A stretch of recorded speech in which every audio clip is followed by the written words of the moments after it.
क्या आपको लगता है कि एक लॉस मेकिंग ट्रेडर को सेबी अपने पास रिसर्च एनालिस्ट के रूप में रजिस्टर्ड होने देगी? आज के वीडियो में सारी एलिजिबिलिटी क्राइटेरियाज को जानते हैं कि कैसे सेबी डिसाइड करता है कि किस व्यक्ति को अपने साथ रजिस्टर्ड होने देना है और किसको नहीं। तो स्टार्ट कर रहे हैं हम इस बात से, क्यों कर रहे हैं पहले वो समझ लेते हैं। हमारे पास कई सारे फ़ोन आते हैं हर दिन जिसमें लोग पूछते हैं कि यार हमको सर सेबी में रजिस्टर्ड होना है एज अ रिसर्च एनालिस्ट, और वो पूछते हैं डॉक्यूमेंट्स क्या होंगे और सर फीस कितनी होगी। मैं आपको ये बताना चाहता हूँ कि हम 1 किलो भजिया नहीं ला रहे हैं, हम 1 किलो कांदा नहीं ला रहे हैं। आलू ले लो, कांदे ले लो। हम आपके लिए सेबी के रजिस्ट्रेशन की बात करें तो सेबी सिर्फ आपको ग्रेजुएट होने भर से रजिस्ट्रेशन नहीं दे रहा है। There are so many criterias जिसको ध्यान में रखकर सेबी बताता है कि यार किस व्यक्ति को सेबी में रजिस्टर्ड किया जाना चाहिए, किस व्यक्ति को सेबी में रजिस्टर्ड नहीं किया जाना चाहिए। तो मैं आपको उनमें से कुछ क्राइटेरियाज की हिंट देना चाहूँगा, कुछ एग्जांपल्स देना चाहूँगा। सबसे ईजी बात से शुरुआत करेंगे। पॉइंट नंबर 1 हम बात करेंगे क्वालिफिकेशन के बारे में। अब देखिए, इसको आप एक स्कोर टेबल जैसा मान लीजिए कि एक व्यक्ति है जो ग्रेजुएट है और हमने इसको 20 नंबर का वेटेज दिया है। 20 में से कितने नंबर हम इसको देंगे? तो अगर एक ग्रेजुएट है तो हम शायद उसको 5 नंबर देंगे, राइट? 20 में से 5, यस, ओनली 5।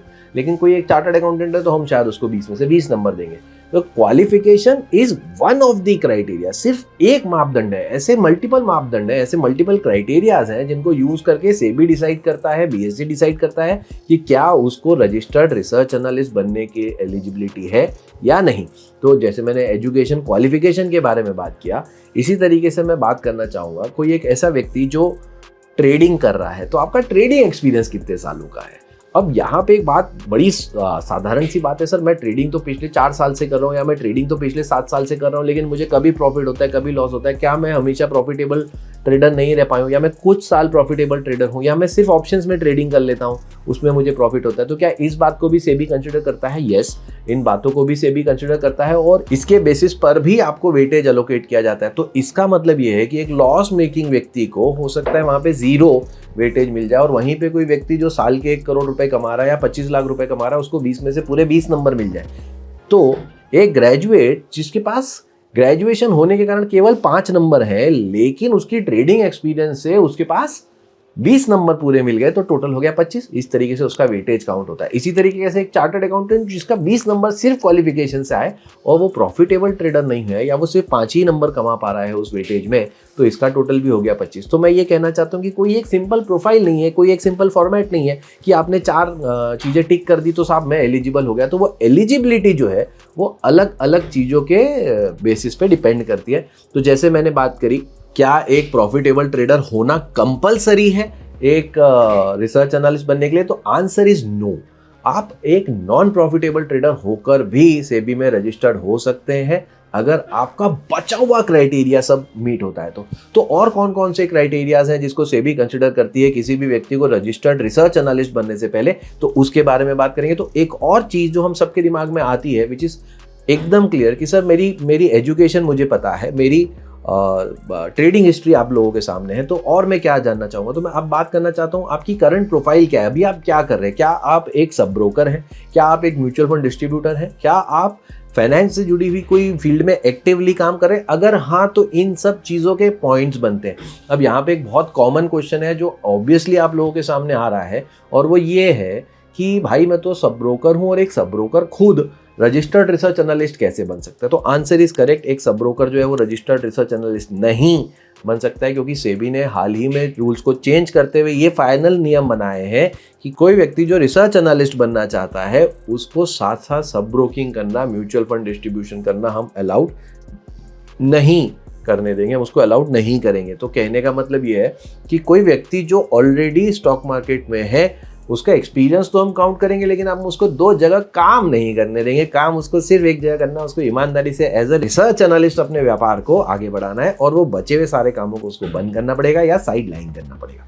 तो अभी तक मैंने बात करी है 3 चीज़ों के बारे में। सबसे पहली बात मैंने करी क्वालिफिकेशन क्या है, फिर बात करी मैंने आपकी ट्रेडिंग हिस्ट्री क्या है, साथ ही मैं बात कर रहा हूँ कि आपकी करंट प्रोफाइल क्या है, ठीक है, आप अभी क्या कर रहे हैं। इसके अलावा सेबी जानना चाहता है कि आपकी क्रेडिट हिस्ट्री खुद की कैसी, आपका सिबिल स्कोर क्या है। क्या एक सिबिल डिफॉल्टर को रजिस्टर्ड किया जाना चाहिए as a SEBI research analyst? तो अब ये बड़ा इंपॉर्टेंट क्वेश्चन है। यस, इस बात को क्या सेबी कंसिडर करेगा, क्या सेबी इस बात को जांचेगा? Answer is yes.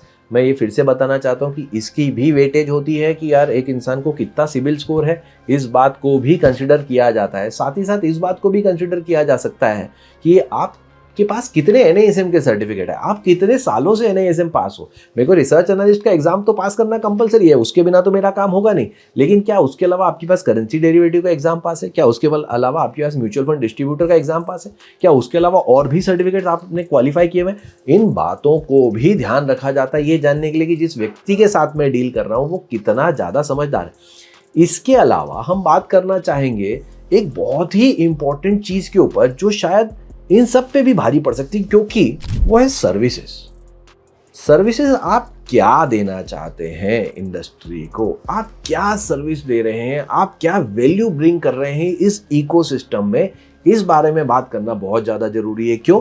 क्योंकि एक व्यक्ति जिसकी प्रॉफिटेबिलिटी कम है, एक व्यक्ति जिसका स्टॉक मार्केट में एक्सपोजर कम है, एक व्यक्ति जिसकी क्वालिफिकेशन ठीक ठाक है, उसका सिबिल स्कोर अच्छा है, वो व्यक्ति जब सेबी के पास आएगा और वो बोलेगा सर मैं एक ऐसा मोबाइल ऐप बना रहा हूँ जिस मोबाइल ऐप से मैं लाखों लोगों को सर्विसेज दे पाऊंगा और उन लोगों को एक कम कॉस्ट में, एक रीजनेबल चीज़ में मुझे ये ऑफर करने का मौका मिलेगा, तो सेबी उस बात को सुनना चाहता है। सेबी चाहता है इस बात को समझना कि क्या ये सर्विसेज सच में दी जा सकती हैं। उसी की बजाय एक व्यक्ति ये बोलता है भाई मैं तो 1 महीने की सर्विस दूंगा और 1 महीने के लिए इतना पैसा चार्ज करूंगा, उसको भी सुना जा सकता है सब्जेक्ट टू उसकी सर्विसेज के बारे में क्या है, सब्जेक्ट टू उसकी प्रॉफिटेबिलिटी क्या है।